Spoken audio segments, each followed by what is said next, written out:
लगाव और उससे मुक्ति एक गहन विषय। आज के समय में ज्ञान मार्ग में लगाव और उसके अनेक प्रकारों से मुक्ति एक ज्वलंत विषय बन गया है।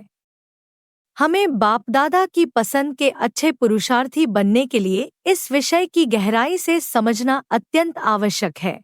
प्यारे बाप दादा ने पहली बार लगाव शब्द का प्रयोग 17 जुलाई 1969 की अव्यक्त वाणी में किया था। बाबा की इस गहरी शिक्षा पर चर्चा करते हुए आज हम लगाव के विभिन्न रूपों और उनसे मुक्ति के उपायों पर विस्तार से विश्लेषण करेंगे। ओम शांति। लगाव अटैचमेंट पर बाप दादा की शिक्षा का विश्लेषण। बाप दादा हमें लगाव अटैचमेंट की गहराई को समझाने का प्रयास कर रहे हैं ताकि हम अपनी आध्यात्मिक यात्रा में इसे छोड़कर एक स्थायी और शांत स्थिति प्राप्त कर सकें।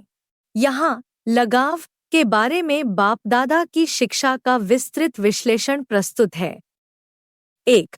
मेहमान भाव को समझना। बाप दादा बताते हैं कि हमें स्वयं को इस पुरानी दुनिया में और अपने शरीर में भी मेहमान गेस्ट मानना चाहिए। जैसे एक मेहमान किसी भी स्थान पर कुछ समय के लिए आता है और वहां से बिना किसी लगाव के चला जाता है, वैसे ही हमें यह समझना है कि हमारा इस शरीर और इस दुनिया में रहना भी अस्थायी है। जब हम खुद को मेहमान मानेंगे तो किसी भी वस्तु, व्यक्ति या परिस्थिति से लगाव नहीं होगा। यह मेहमान भाव हमें निर्लिप्त रहते हुए प्रेमपूर्वक कार्य करने में सहायक होगा। मुख्य बिंदु। मेहमान भाव अपनाने से हम प्रेमपूर्वक सभी कर्तव्यों को निभाते हुए भी अलग डिटैच्ड रह सकते हैं। 2. कर्म करते हुए निर्लिप्त रहना। बाप दादा समझाते हैं कि हमें व्यक्त स्थिति फिजिकल स्टेट में रहते हुए भी अव्यक्त स्थिति सटल और डिटैच्ड स्टेट में रहना सीखना है। इसका अर्थ है कि भले ही हम शरीर के माध्यम से कार्य कर रहे हों, लेकिन हमें अपने मन और बुद्धि को शरीर से अलग यानी आत्माभिमानी स्थिति में रखना है। जब हम इस स्थिति में होंगे तो हम अपने कर्मों से बंधेंगे नहीं और परिस्थितियां हम पर प्रभाव नहीं डालेंगी। मुख्य बिंदु। व्यक्त में रहते हुए अव्यक्त रहना। यही अभ्यास हमें लगाव से मुक्त करता है और हमें कर्म करते हुए भी स्थिरता में रहने देता है। 3. लगाव का मूल कारण। बाप दादा बताते हैं कि लगाव तब होता है जब हम वस्तुओं, शरीर और संबंधों पर अपना अधिकार, ओनरशिप समझने लगते हैं। जब हम किसी चीज को अपनी मान लेते हैं तो उसके साथ एक भावनात्मक जुड़ाव हो जाता है जो हमें बंधन में डाल देता है। लेकिन यदि हम स्वयं को इस दुनिया और शरीर में मेहमान मानेंगे तो यह लगाव अपने आप समाप्त हो जाएगा। मुख्य बिंदु।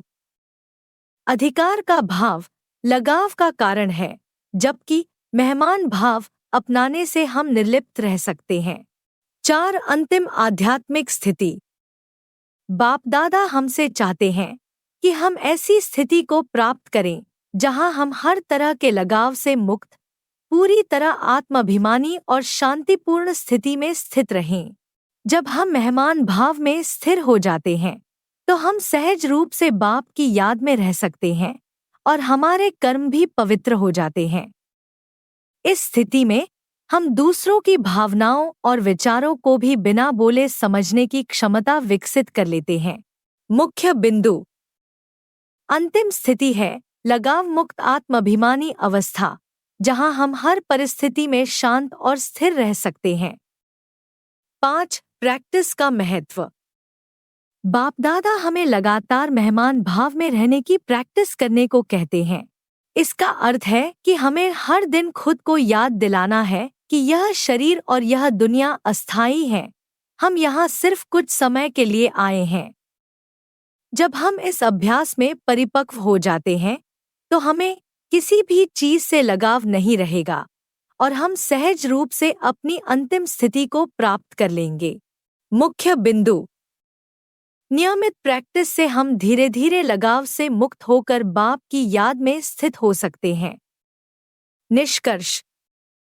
बाप दादा हमें यह समझाना चाहते हैं कि लगाव हमारी आध्यात्मिक प्रगति में सबसे बड़ा अवरोध है। जब हम अपने आप को मेहमान मानने लगते हैं तो हम शरीर, वस्तुओं और संबंधों से स्वतः ही निर्लिप्त हो जाते हैं।